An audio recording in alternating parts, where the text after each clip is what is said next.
Tonight on NewsVision, Israel at war.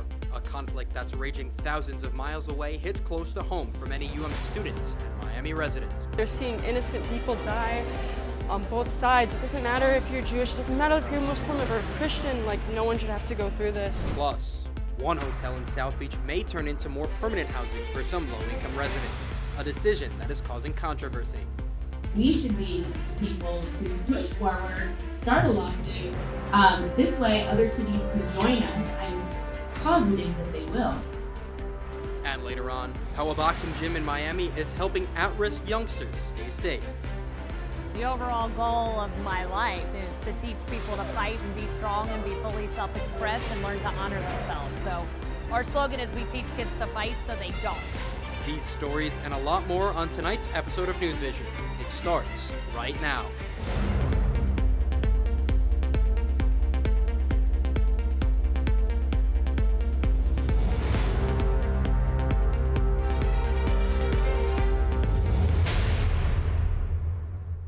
Good evening and welcome to NewsVision. I'm Regina Potenza. And I'm Andrew Klein. Thank you for joining us. Our top story tonight is the war in Israel. We have team coverage and reactions as the Miami community and the world responds. Hamas murdered hundreds of Israelis, men, women, and children. Israel is at war. But though Israel didn't start this war, Israel will finish it. For almost 2 weeks now, Israel and Hamas have been at war, with both sides seeing casualties up in the thousands. Joining us now is Harvey Duplock with an update on how the conflict has progressed. More than 4,000 dead, at least 15,000 injured, and some 1.5 million civilians displaced after 12 days of war between Israel and the Palestinian militant group Hamas. The conflict began on October 7th when Hamas launched over 2,000 rockets into Israel and invaded the Jewish nation. What followed has been described as a nightmare. Hamas gunmen went door to door in Israel, killing hundreds of soldiers and civilians, including women and children, and taking hundreds more hostage. It was animal slaughter. It's like they take all the animals to one place and shoot them all. Less than 24 hours after the terrorist attacks, Israel declared war on Hamas, launching numerous airstrikes on the Gaza Strip, with the Israeli defense minister saying, quote, "What was in Gaza will no longer be." The current conflict began in 1948 with the founding of Israel. The Jewish state is surrounded by Arab countries that have at times opposed its existence. Now, terrorist groups like Hezbollah and Hamas continue to attack Israel and oppose the Oslo Accords, which is a decades-old peace treaty between Israel and the Palestine Liberation Organization. The ongoing war is between Israel and Hamas, not Israel and the Palestinians.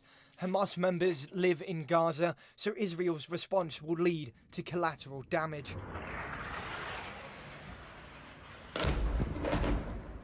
Can't lose sight of the fact that the overwhelming majority of Palestinians had nothing to do with Hamas. They're suffering as a result as well. Israel initiated a complete blockade of supplies entering Gaza, cutting off all water, power and food entering the area. It then ordered the evacuation of over 1 million Palestinians living in northern Gaza, forcing them to flee south as Israel prepares to launch a ground invasion in the coming days.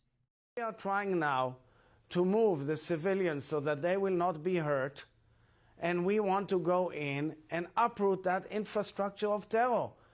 And once we'll see that the situation will be permissible for significant combat operations, then they will commence. But currently, the 2 million residents of Gaza have nowhere to go because the territory's only other neighbouring country, Egypt, said that it would not open its borders to Palestinian refugees. Meanwhile, the United States is doing all it can to bring all the American citizens in the area home. I assured them my personal commitment to do everything possible to return every missing American to their families. Yesterday, President Biden landed in Israel and met with Israeli Prime Minister Benjamin Netanyahu and Israeli President Isaac Herzog and spoke on a number of topics. President Biden said he will ask Congress for an unprecedented support package, said there's no higher priority than to bring American hostages home, and that Israel has agreed to allow aid into Gaza. Based on the understanding that there will be inspections and that the aid should go to civilians, not to Hamas, Israel agreed the humanitarian assistance can begin to move from Egypt to Gaza. It's currently not known when the aid trucks will be able to enter Gaza. Harvey Duplock, UMTV. Thank you, Harvey. This week, several planes landed in the United States carrying American citizens who had been trapped in Israel. The first flight carrying U.S. residents who were in Israel when the war started landed at Tampa International Airport. Florida partnered with the nonprofit group called Project Dynamo to help hundreds of Floridians return home safely. First big plane load, 270 people here. I think if you were watching, you saw a lot of families with young kids. So a lot of these people were in a real pinch. They had no help. They were not able to get out of Israel. And the state of Florida stepped up and answered the call. The flights were entirely paid for by the state of Florida and Governor DeSantis. The flights will take supplies to Israel as well as bring Americans home. And here on campus, student support for Israel continues. UM's Jewish organizations have hosted various gatherings so far and are hosting another rally tonight at The Rock. Daryl Barnes now joins us live with more. Daryl, this is just one of the many events that have been going on this past week, right? Exactly, Andrew. Tonight was the second rally and third overall gathering for the Jewish student body here on campus since the war in Israel started. It was hosted by the Jewish Comparative Law Society, and it wrapped up just about a half hour ago. We have video of earlier before then. You could see people coming together, supporting each other, wearing their flags. They had some music, they had some dancing, but they had some prayer and worship and just coming together and being with each other to support each other. And that's been the main message for UM's 7 different Jewish student body organizations since the war began just about 2 weeks ago. Since coming to UM in July, Rabbi Jason Cook has supported Jewish students by leading services. But last week, that role grew. What we kind of actually didn't expect was the huge outpouring of students, of university, of community, of everybody wanting to come together. The UM Hillel Room is usually filled with students, but after the war broke out in Israel, it hosted a vigil, becoming a gathering place for Miami's entire Jewish community. We in Miami-Dade County stand with Israel, with the Jewish people, with all of the people that are suffering, and we will always stand for those who champion democracy. An estimated 20% of UM's 16,000 students are Jewish. So in support of Israel, various UM Jewish organizations have hosted multiple events to give students and the community a sense of purpose. This can be really challenging on lots of people's mental health, knowing that I directly can't do anything about it, but we can pray, we can wrap tefillin, we can do the small things that really are the big things. And it's shown Cook just how strong this place is. Now I know what this community means. Now I know what it means for the Jewish community to show up for each other and the UM community at large to show up for each other, because we put out every single chair that we have in this building, and it wasn't enough. And his message through it all: showing up matters. Show up for each other, care about each other, love each other, and the world can and will be a better place for it, and conflict will end. Now, Rabbi Cook says to expect more events like these as the war continues. Some private, but some public like tonight. But the consensus seems to be that coming together and supporting each other is the best thing for everybody. Reporting live from The Rock, Daryl Barnes, UMTV. Thank you, Daryl. Many University of Miami students have friends and family in Israel.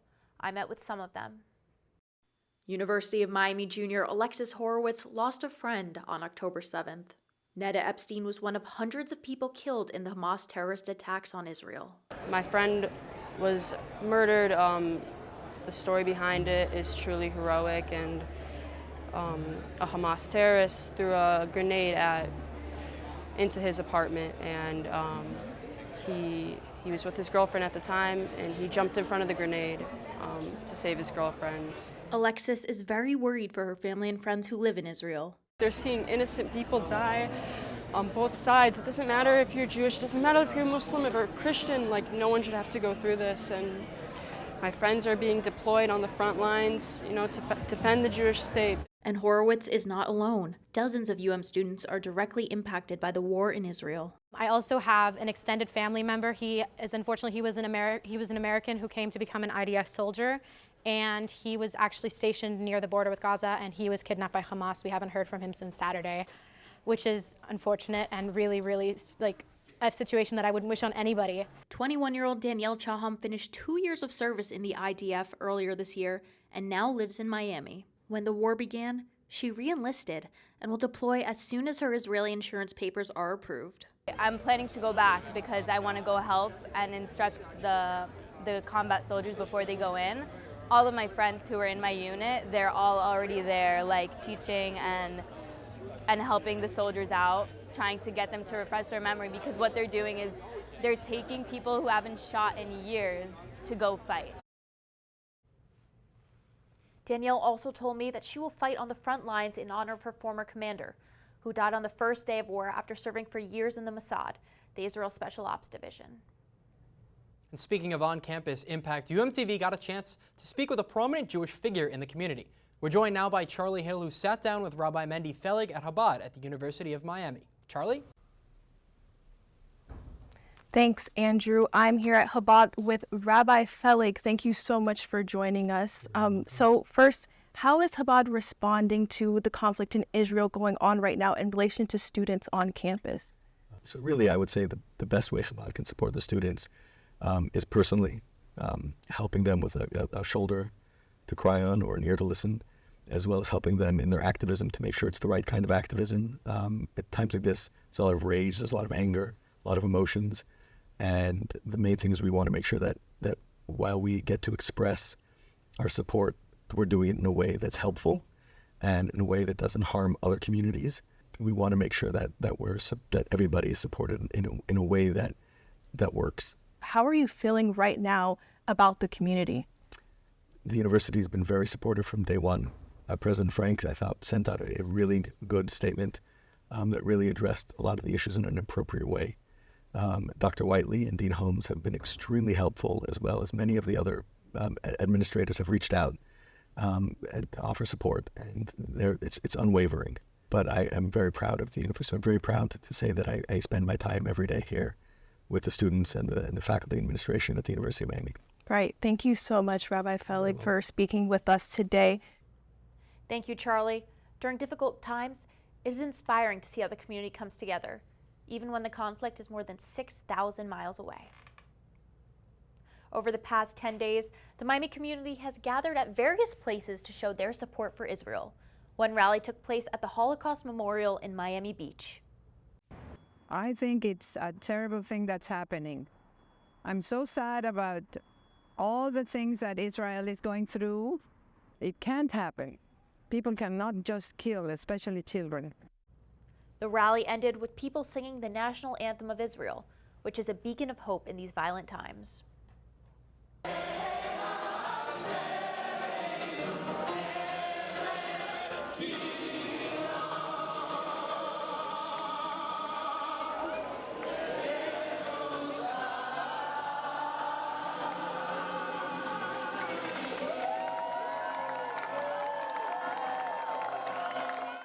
Palestinian demonstrators have also taken to the streets to protest the Israeli occupation and the war in Gaza. Caitlin Kacharski attended one local pro-Palestinian rally to hear what South Florida residents are saying about the conflict in the Middle East. Free, free, free Palestine. Clinical operations consultant Mohammed Al-Jarmeh lives in Miami, but his heart belongs to the land of the Palestinians in the Middle East. Mohammed joined dozens of protesters in Hollywood Beach, Florida on Sunday, October 15th to voice support for the Palestinian people in the war that Israel launched on the militant Palestinian organization Hamas. We would like for the Palestinian cause to be heard by Western democracies, which have been very, very biased toward the state of Israel. More than 50 people came together to demand an end to the Israeli occupation and the killing of civilians in the Gaza Strip. Palestinians just want peace. Palestinians don't have the power that Israel has. All we can do is use our voices and protest. Many pro-Palestinian protesters say they feel betrayed by the United States. When Blinken went to Israel on the second day of the attack, he said, "I came here as a Jew," meaning he is advocating for a religious war. Most cars driving past honked in support, but some slowed down, fully stopped, and their passengers shouted profanities at the demonstrators. And that was not the only confrontation. A small group of Israeli supporters also staged their counter-protest across the street. This is a pleasure for us to oppose the Islamic Nazis across the street. Pro-Palestinian demonstrators continuously chanted, "From the river to the sea! From the river to the sea! Palestine will be free!" which led pro-Israeli protesters across the street to shout back, "Kill the baby killers! Kill Hamas!" Since the war began more than a week ago, thousands of Israelis and Palestinians have been killed. But while the groups hold strongly opposing views, both want to see the fighting and bloodshed to end. God bless the Jewish people, and God bless the Jewish survivors of the Holocaust, and God bless everybody else who's fighting this insanity. If you're a person who is close to God and you have a heart for humanity, you should care to learn about both sides and which makes more sense to you. Caitlin Kacharsky, UMTV. Time for a short break now, but when NewsVision returns, we'll tell you why one historic South Beach hotel is in the middle of a controversy. This and a lot more coming up. Stay with us.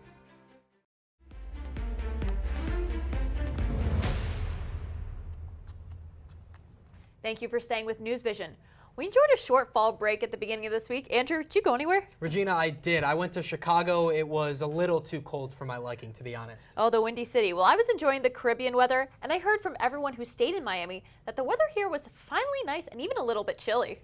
Well, joining us right now is student meteorologist Quinn Davidson. Quinn, is it finally fall in Miami? I'll say we had a little taste of fall. It was our coldest day on Tuesday since March. It was a high of 77 degrees. We'll take it. Looking right now, we have cloud coverage expanding over South Florida. Those clouds flowing in from the Gulf of Mexico here. And we have a very strange setup on our futurecast. We have a lot of moisture associated with a stationary front to our south and a drier air mass to our north.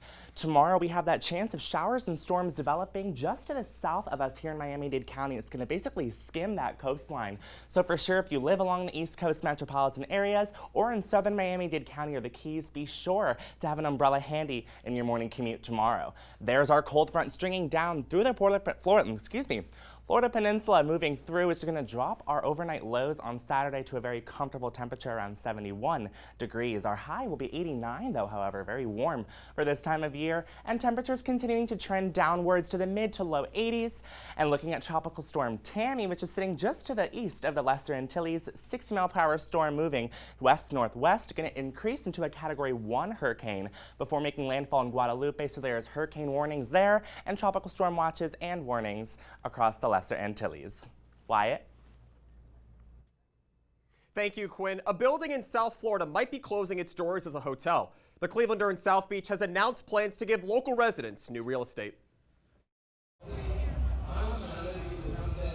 The Clevelander Hotel is one of the most recognizable landmarks on Miami Beach. But the city is facing a housing affordability crisis, which has led the owners of the hotel to pitch a redevelopment plan that they say would help city employees have more affordable living options. It's obvious that we need to find housing solutions closer to Miami Beach. It's a tourist-driven market, and the tourists aren't going to enjoy their experience if there's no one working in the cafes and bars and restaurants and hotels, etc. According to the Jester Group, the owner of the Clevelander Hotel, talks with the city of Miami Beach to replace the hotel with a 30-story condominium building have been ongoing for weeks. But ownership has not yet submitted a site application plan, leaving city commissioners and residents uncertain about the future of the hotel and development on Miami Beach. Here on Ocean Drive in Miami Beach, tourists have visited this 75-year-old hotel for decades. And all of a sudden, the property may not be changing since the Jester Group failed to submit its proposal to the city of Miami Beach to actually build on top of the property. We need to flex a little bit of muscle and explain to these and show that different cities are going to join in this lawsuit. Otherwise, we're going to have the same situation year after year. In 2023, Florida passed Senate Bill 102 to incentivize developers to build more affordable housing. But the city of Miami Beach is asking other municipalities to join in on a lawsuit against the state, saying the property would change a part of Miami Beach that has looked the same for 75 years. City commissioners are telling other cities that redevelopment in their historic districts could be next. We should be the people to push forward, start a lawsuit. This way, other cities could join us. I'm positive that they will. But the hotel still refuses to confirm the Clevelanders' plan to develop a building that would have 40% of the units considered affordable housing. Justa Group's director of sales and marketing for the property, Jermaine Jordan, is instead denying any closure or redevelopment plans. Jordan declined our request for an interview, but in an emailed statement, he said, quote, "Clevelander and South Beach Essex House by Clevelander are dedicated to providing our guests with a memorable experience. Our focus is to deliver on our core values of exceptional service, cleanliness, and safety. We are not closing and will continue to be at the center of it all on South Beach as we have been for over the last 75 years. We look forward to hosting our guests." For now, the future of the Clevelander Hotel is uncertain, leaving the Art Deco district of Miami Beach unclear on what it might look like in the future. But O'Brien did not confirm any current plans to redevelop the Clevelander. I feel like a larger influx of residents to Miami Beach and retail focused on those residents is going to help balance the overall market and some of the concern that's occurred over the past couple of years where everything is focused on tourism. Now, as of last week, the Justa Group has not presented any renderings or other financial models. The city's chief legal advisor says the Clevelanders' proposal would be rejected with it exceeding Ocean Drive's floor area ratio. And now we'll take a short break, but right after this on NewsVision, we'll take you into one boxing club in Miami that gives kids a unique opportunity. We'll be right back.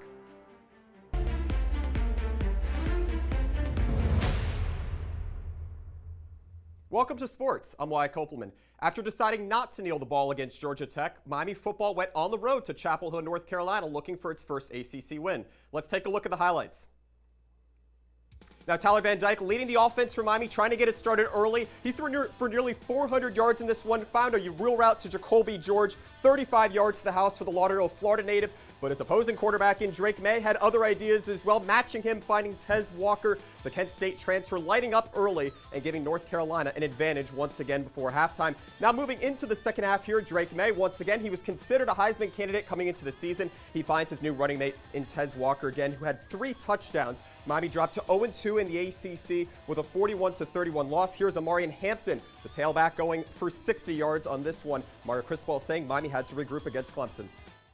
They came out in the second half, took the momentum with the big play and the touchdown, and then we had a successive series where we turned the ball over. One, I believe, was on a snap, the other one on an interception, then find ourselves at the end just trying to catch up, you know, with time running pretty quickly. And while football hit the road, Hurricanes women's soccer returned home to Coral Gables. The team looked for another conference win on Saturday at Cobb Stadium. Miami was away for 3 straight matches and played NC State, but both teams kept each other scoreless on a humid evening as they combined for just 5 shots on goal. Miami head coach Sarah Barnes said she thought the team created better scoring opportunities than in those 3 straight losses on the road. The Canes are back on the pitch tonight against Virginia in Charlottesville. And in a world where the battle against bullying affects far too many children, one South Florida gym steps into the ring to fight bullying and train the next generation. Ryan Marshall has the story. Fighting often gets a bad rap, but in reality it can be very beneficial in a controlled environment. One after-school program in Miami Beach teaches at-risk kids respect, discipline, and self-defense through the sport of boxing.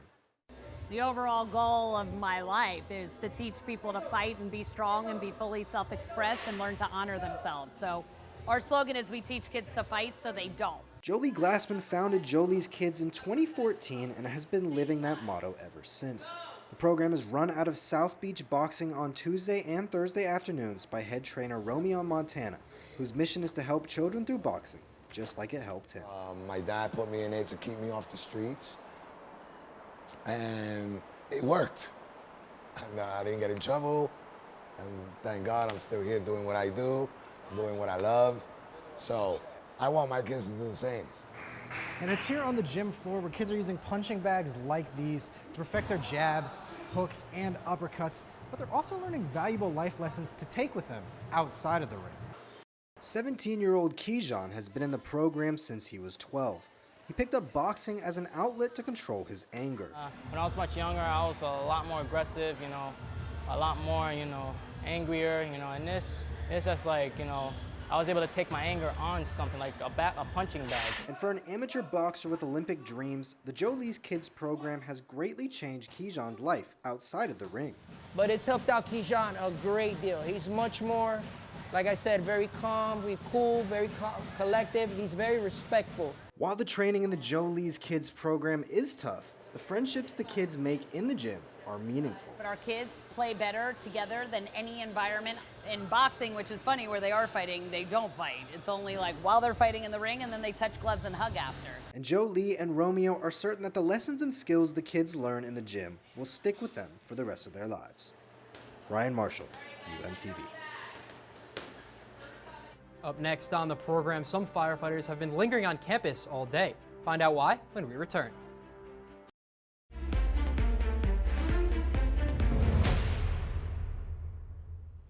And finally tonight, UM students are getting a chance to speak with the people who keep the campus community safe. Melanie Lowe joins us live at the Mahoney Pearson patio. Melanie, what's going on?